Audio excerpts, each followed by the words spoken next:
عليكم ورحمة الله وبركاته. النهارده هنعمل حاجة اسمها ملخص الجولة، هنتكلم فيه عن كل اللي حصل في الدوري الإنجليزي والدوري الأسباني.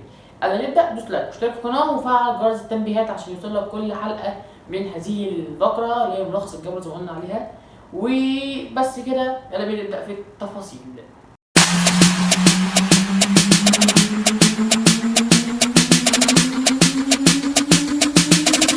الاول احب اتكلم قوي عن ديربي لندن، عن ماتش تشيلسي وماتش ارسنال.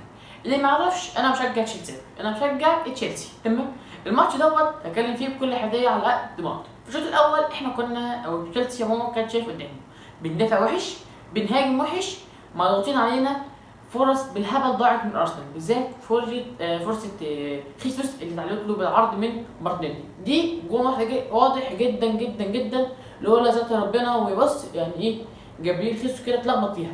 بالمناسبه الماتش ده هو خارج منه ما سجلش عشان جول جه من جابريل مدافع برازيلي. دي التاسع جوله ليه على التوالي انه ما يسجلش، ويعتبر ده رقم وحش بالنسبه له بما ان هو عامل بدايه كويسه جدا كاداء شخصي تمام. الشوط الثاني نزل ارسنال بنفس الضغط ونفس الاداء، وتشيلسي بنفس الاداء السيء جدا جدا جدا لغايه ما دخل الجول. من ساعه ما دخل الجول بعديه ب 10 8 دقائق كده لقينا استاذ بوتر مع الدكه بينزل لنا كوفازيتش وجلاجير بورخ جه بدل اوباميانج، وده كان شايف احسن. اوباميانج جه كان متعصب في اول الماتش، خد انذار بتاكل غريب جدا ملوش لازمه خالص خالص خالص. ضيع كوره كانت غلطه من سليبه او جبريل مش فاكر قوي تمام. عموم كده كان اوبا خارج بره الماتش ذهنيا وبدنيا. ايه تاني؟ لما نزل برضو بورخا كان ناشط شويه، لكن مشكلته كان عايز يثبت نفسه قوي، ما كانش بيلعب صالح الفريق. كذا لقطه لعب فيها بشكل فردي اكتر. في لقطه برضو كانت حلوه عملها لما رقص كذا لاعب من ارسنال ودخل العمق ولعب باص كان قوي جدا على جلاجير، مرموش فيها صراحه. جلاجير برضو عمل كام كوره حلوه، كوره عرضيه ومش عارف كوره ايه وكده. وكوفازيتش مش عارف ليه المدرب مش مقتنع بيه يبدا اساسي، انه كل ما ينزل بيثبت نفسه. ماتش حصل ده الماتشات دي، وحصل كده في الماتشات الشامبيونز ليج قبل كده اذا كان ده من زغرب او سيلزبورج. فعموما من 3 نقط دول راحت للي يستحقها، راحت للي كان بيهاجم، اللي بيلعب على الفوز، اللي ما كانش خايف، وهو كان الارسنال. الف مبروك الارسنال، خش في الماتش اللي بعديه. استون فيلا بيستضيف مانشستر يونايتد على ملعبه، على ملعب الفيلا بارك. في نفس الماتش دوت كان من النوادر اللي لقينا الموسم دوت إيريك تين هاغ بيبدا بيه كريستيانو رونالدو من اول الموسم ولا في الملعب ذهنيا ولا نفسيا ولا اي حاجه، لكن ان شاء الله مستني يتغير اداؤه في كاس العالم ويبدا الانفجار الحقيقي لرونالدو. حاجه طبيعي جدا يحصل دروب، بقاله 15 سنه في اعلى مستوياته، حتى الموسم الاخير اللي ما كانش في حالته كيونايتد كان هو في حالته، كان هو اللي جاب هاتريك في نورويتش، جاب هاتريك في توتنهام، كان متالق الموسم اللي فات برضه. طبيعي منه انه ممكن يقع منه موسم او اتنين، لكن رونالدو اللي احنا عارفينه المفروض هو يرجع بعد يناير. المهم مش ده المهم خالص، المهم ان يونايتد خسر كام؟ مش واحد مش اتنين، خسر 3. يونايتد بيخسر 3 من استون فيلا، اللي اصلا ماتش يخسر 4 من فولهام، يروح مش عارف يدي 4 لمين، اللي اصلا متفكك. لا مش بس كده، لان كمان مدربهم القديم اللي هو ستيفن جيرارد مشي وجاب بداله يوناي ايمري. اول ماتش ليه اديك 2 في اول كام دقيقه، الماتش راح خالص من يونايتد. بيتمنى يونايتد تصحيح المسار في الفترة القادمة والخطة تتغير ورونالدو يبدأ عشان نستمتع بآخر الأيام رونالدو. الماتش اللي بعديه ماتش ليفربول وتوتنهام. ليفربول في الموسم دوت طالع بشعار هنكسب الصغار، هنكسب الكبار ونخسر مع الصغار. كسب سيتي والمرة دي بيكسب توتنهام. ماتش كان مهم جدا لإرجاع الثقة لجميع لاعبي ليفربول بعد فوزهم في على نابولي في اخر جوله من دوري ابطال اوروبا.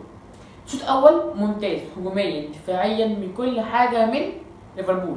عرفوا انه يخطفوا كورتين من نجمنا المصري محمد صلاح متالق وجاب ثنائيه الماتش ده. محمد صلاح اخيرا نقدر نقول عليه اللي هو عاد ورسميا 14 هدف في جميع البطولات غير مساهماته كاسيست وكبدايه هجمه او بري اسيست او اي حاجه ممكن تقولها. فايق في الملعب، ما بيضيعش كتير. فرصتين جاله، اول فرصتين جم جاب بيهم الجونين، وكان ممكن يجيب هاتريك في الشوط التاني، لكن لولا اللي هو ضيع كوره اتصرف فيها شويه ضد هيجو لوريس وحارس مرمى توتنهام. دخل الشوط التاني مش عارف حصل لهم ايه.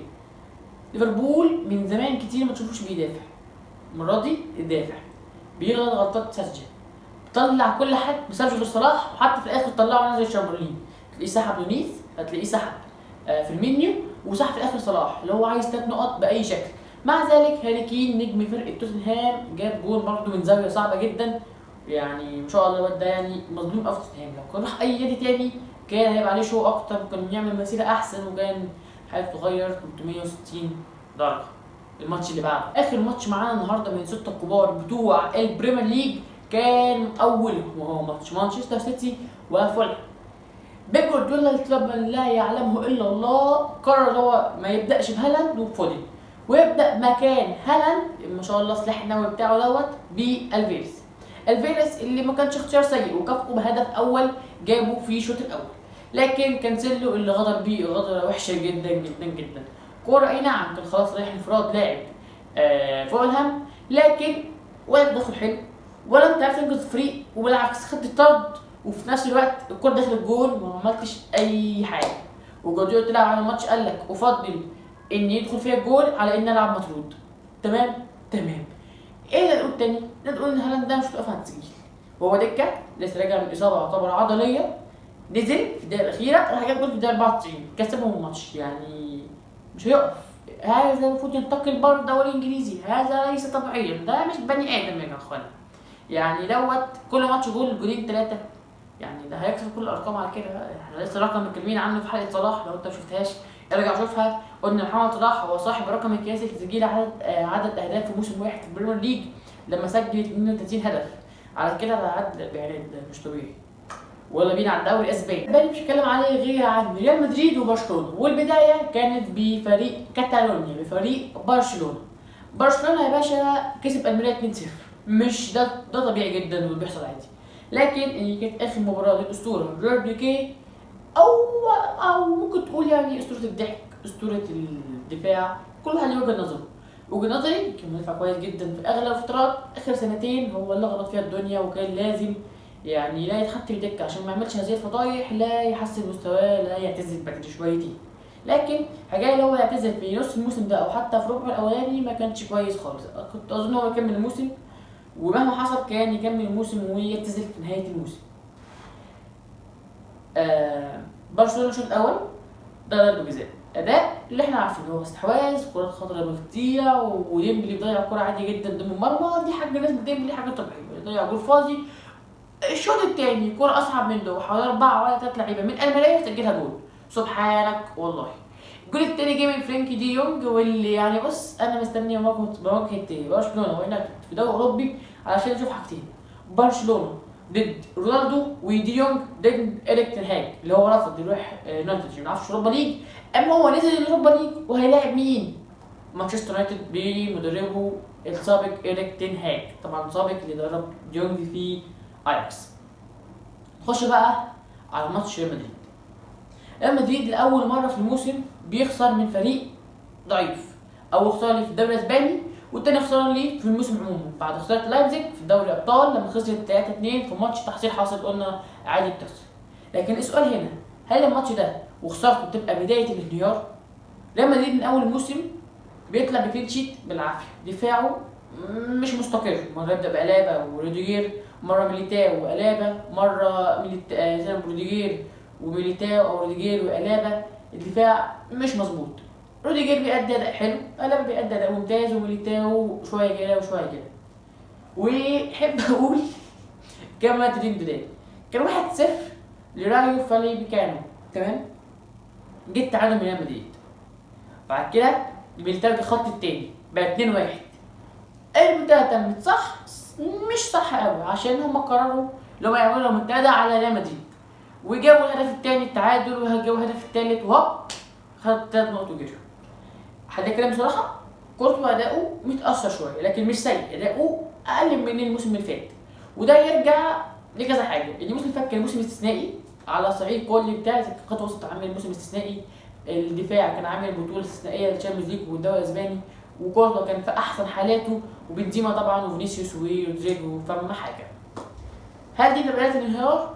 بصراحه ما اظنش، اظن ان ده ممكن يبقى اخر موسم اي نعم لريال مدريد مع انشيلوتي، بس يعني ما اظنش ان انشيلوتي هيبقى موسم صفري، اظن على الاقل هيبقى موسم محترم. هل بهذا الاداء لو استمر ممكن ريال مدريد يكسب ليفربول؟ اظن لو عادي ممكن يكسب اي حد فيهم، يكسب الفريق الكبار. لكن احب خد المعلومه دي ان اخر 6 ماتشات لريال مدريد مع ليفربول كلهم كانوا خساره لليفربول. ريال مدريد للاستمرار على الصداره والاحتفاظ بلقبه، ولا ريال مدريد للصقر عن مواجهته الستة اللي فاتوا. وبس كده، عجبتك الحلقه دوس لايك واشترك في القناه، ولو انت من فيسبوك خش على قناه اليوتيوب شوف برضه تلاقي فيديوهات طويله زي دي كده ممكن تعجبك. وبس كده، سلام. صح، قولوا لي بعد كده لو انتوا عايزين حلقه عن دوري اوروبا ونتكلم فيها عن توقعات وكده وكده، يعني لو الحلقه دي عجبتكم. ودلوقتي بقى بجد سلام.